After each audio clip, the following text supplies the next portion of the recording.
member statements. So I'll go before you. Matt, Michael. Speaker. I'm calling the member for and Minister for Hornsby.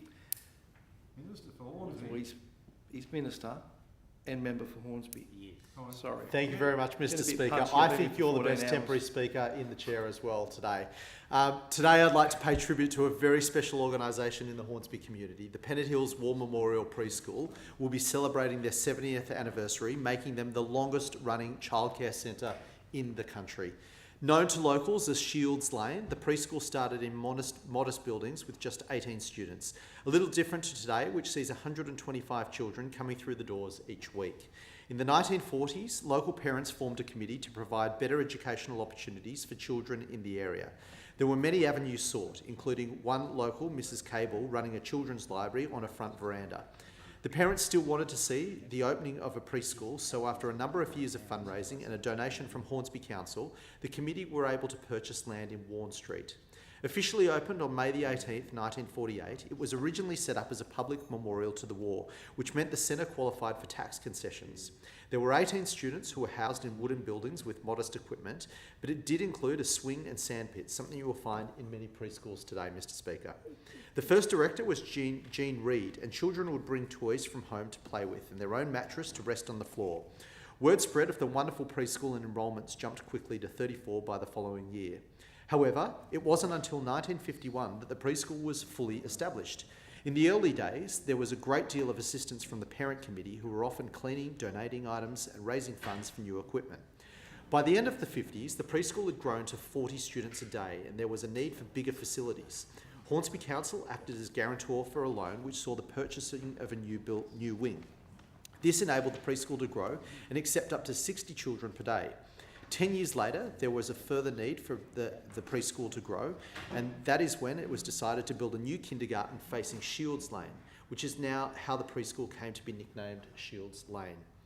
Throughout the history, it is undeniable that the community have a great love for this preschool. From its beginnings to this day, parents have been the backbone of creating and ensuring the preschool's success. There have been more fundraisers than I could ever mention today, and I want to thank every parent, and there are many over the past 70 years, that has contributed to the success of this wonderful community preschool.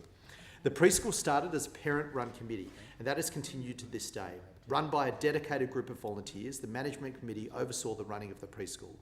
I'd like to thank the current committee headed by President James Noble and Senior Vice President Hugh Pollock, along with their team, Vice President Claire Rampling, Secretary Carly Titley, and Assistant Secretary Marissa Barden, Treasurer Sonia Tong, General Members Bernadette Whiting, Julie Jackson, Kerry Luke, and Aldous Lippens.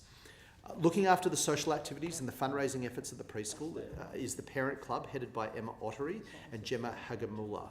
Having a supporting parent community is what draws so many families to choose this wonderful preschool. Now, Mr. Speaker, I know you'll be interested in this, but there are some very notable ex-students, including former Mayor and current President of the Liberal Party, His Worship Ruddock. His father, Max Ruddock, the former Mayor of Hornsby Shire, was one of the original committee members and worked to see the preschool open. Also attending the preschool was former member for Ku-ring-gai and New South Wales Premier Barry O'Farrell. So it clearly has a knack of producing great political leaders. Many of the families coming through the preschool have been there for several generations. Grandmother, Dale Turnbull, went to the centre in 1956 and now drops her own grandson, Noah, off today.